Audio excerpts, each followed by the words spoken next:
আশা করি আপনারা সবাই ভালো আছেন, আমরাও ভালো আছি। তো বাংলাদেশের আরেকটা ব্লগ নিয়ে আপনাদের সবার সামনে হাজির হয়ে গেলাম এবং আজকের ব্লগটা অ্যাকচুয়ালি আমি এখন এডিট করছি just for my one and only San Eden. কারণ ও এতবার বলছিল আমাকে আমি যেন এই ব্লগটা আপলোড করি এবং ও এটা টিভিতে দেখবে, কারণ ও হচ্ছে আমার একমাত্র জেনুইন ফলোয়ার, যেটা সারা দিন রাত আমার ব্লগ দেখতে পারে এবং উইথাউট এনি টায়ার্ডনেস। আর ও যখন বাংলাদেশের ব্লগ আপলোড দেই তখন তো আসলে কিছুই বলার থাকে না, ও সারা দিন রাত দেখতে থাকে। যাই হোক, ও বাংলাদেশে তো অনেক মিস করছে এবং আমরা একটা স্টেকেশন করেছিলাম, সেটা হচ্ছে কাল্ভ রিসোর্টে, যেটা ঢাকা থেকে খুবই কাছে, পূর্বাচল উলুখলাতে। সো এই তো আমরা কাল্ভ রিসোর্টে গিয়েছিলাম। এই প্ল্যানটা অ্যাকচুয়ালি আমাদের আগে ছিল এবং সেই কাহিনীটা আসলে পরে বলবো। যাই হোক, কাজিনরা মিলে আমরা ওখানে স্টেকেশনে গিয়েছিলাম। এখান থেকে আমার শ্বশুরবাড়ি যেতে লাগে জাস্ট লিটারেলি গাড়ি দিয়ে 3 থেকে 4 মিনিট। কিন্তু তারপরও স্টেকেশনটা করেছিলাম কারণ আসলে অনেক ধকলের পরে একটা রিফ্রেশিং মাইন্ডের খুব প্রয়োজন ছিল, তাই। তো আমরা এসে পড়েছি আমাদের রিসোর্টে এবং দেখতে থাকুন আসলে আমরা কতটা মজা করেছিলাম।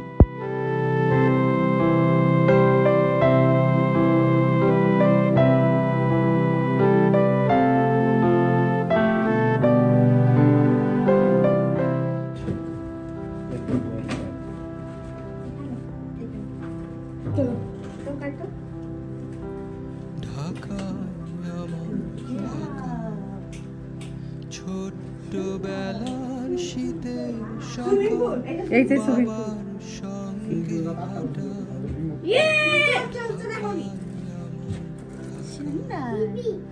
ছোট্টবেলার শীতে সকাল বাবার সঙ্গে হাঁটা, মায়ের মনে রং মাখানো শিউলি দিয়ে গাঁথা ঢাকা।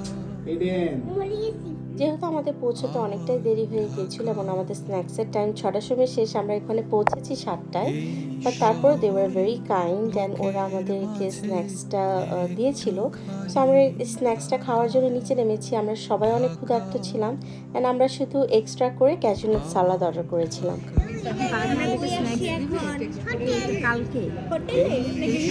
খাবার অর্ডার করবো, আমরা ঠিকই করবো, আমরা ঠিকই করবো।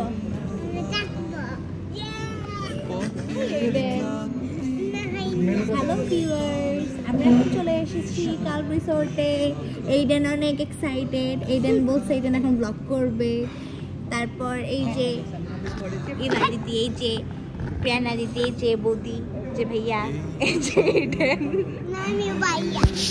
এই যে প্রিয়ন্ত, হ্যাঁ এইডেন ভাইয়া।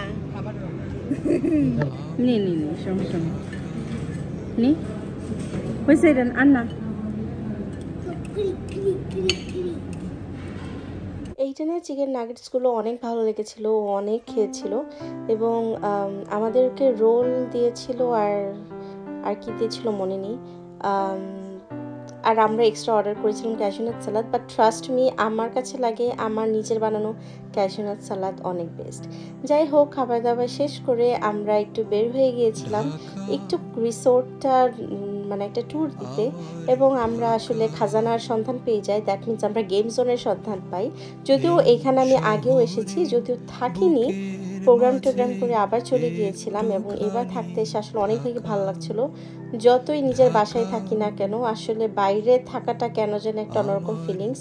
আর এইডেন তো মহা খুশি বিকজ ও কিন্তু হোটেলে থাকতে অনেক লাইক করে। এই কলরব, এই পথ সব মনের মাঝে আঁকা, এই পুরনো কালবে যেহেতু আমরা সব কাজিনরা মিলে এসেছিলাম, তাই আমি খুব মিস করছিলাম আমার মামাতো 2 ভাই বোনকে, এবং অ্যাট দ্য সেম টাইম আমি আমার দেবরকে এবং দেবরের বউ এবং আমার 2 ননদ তাদেরকেও আসতে বলেছিলাম, কিন্তু ওরা আসতে পারেনি যেহেতু আমার দেবরের বউয়ের মানে আমার যার নাইট ডিউটি ছিল, তাই।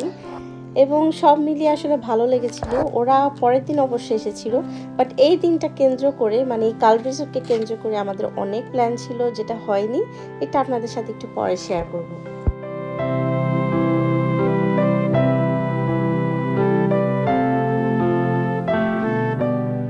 মজার বিষয় শেয়ার করি। এই গেম জোনটা আসলে যত আলো উজ্জ্বল ঝলমলে দেখছেন, এটা আসলে পুরোটাই বন্ধ ছিল। আমরা এসে এটা দরজা খুলে নিজেরা লাইট জ্বালিয়ে নিজেরা এখানে খেলা শুরু করে দিয়েছিলাম, বিকজ আমরা জানি যে গেম জোনটাতে এক্সেস আমাদের আছে, বাট আমি জানি না কেন এটা বন্ধ ছিল। সুইমিং পুলের এরিয়াতে পার্টি হচ্ছিল, তাই ওদিকে আমরা ঢুকতে পারিনি আজকে।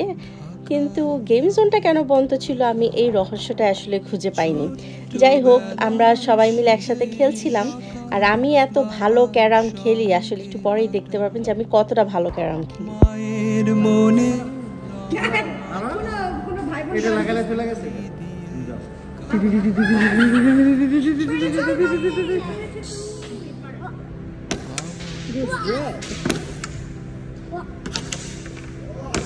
এই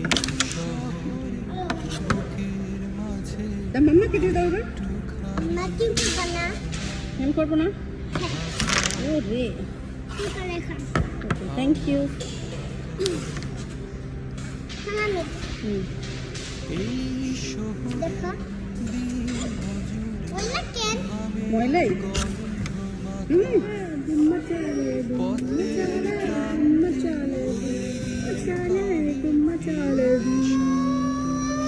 খেলাধুলা শেষ করে আমরা চলে গিয়েছিলাম রুমে এবং তারপরে আমরা একটা জম্পেশ আড্ডা দিয়েছি।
ক্ষুধা না থাকা সত্ত্বেও আমাদের আসলে ডিনারে চলে যেতে হয়েছিল এবং ডিনারটা ছিল সো খুব একটা বেশি অনেক আহামরি ভালোও না, বাট আবার অনেক খারাপও না, এটা মোটামুটি ছিল।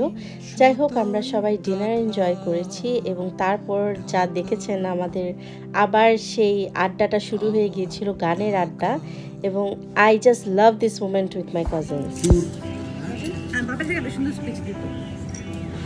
সবাই নিয়ে আসতে কত সপ্তাহ আসলে ভালো লাগতো, হয়তো অসুস্থ হয়ে গেলাম। রিসোর্টের সবচেয়ে খারাপ আমার যে জিনিসটা লেগেছে তা হচ্ছে ওদের রেস্টুরেন্ট এরিয়াটা।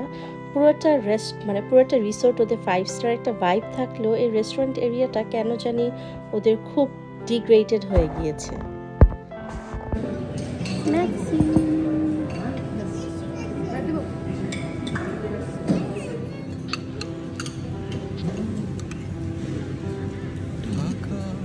বডি ডায়েট করে শশাটা। আসলে দুই ফ্যামিলি মিলে আমার লাস্ট উইকে আসার কথা ছিল, কিন্তু যেদিন আসবো এর আগের দিন আমি এরকম অসুস্থ হয়ে হসপিটালে ভর্তি হই, আমার কলেরা হয়েছিল। যাই হোক, পরের উইকে আসলে সবার টাইম মিলছিল না, তাই চিন্তা করলাম কাজিনসরা মিলে একটা স্টেকেশন করি, বিকজ এটা খুবই দরকার ছিল আমার।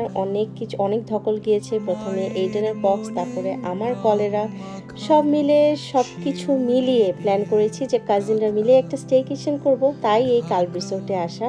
এবং সেকেন্ড পার্টটা আমি আপলোড করব আগামীকালই এবং আশা করি আপনাদের সেটাও খুব ভালো লাগবে। কাল্প রিসোর্ট সম্পর্কে জানতে হলেও আমার কাছে মনে হয় ব্লগটা একটু দেখা উচিত, কি বলেন আপনারা?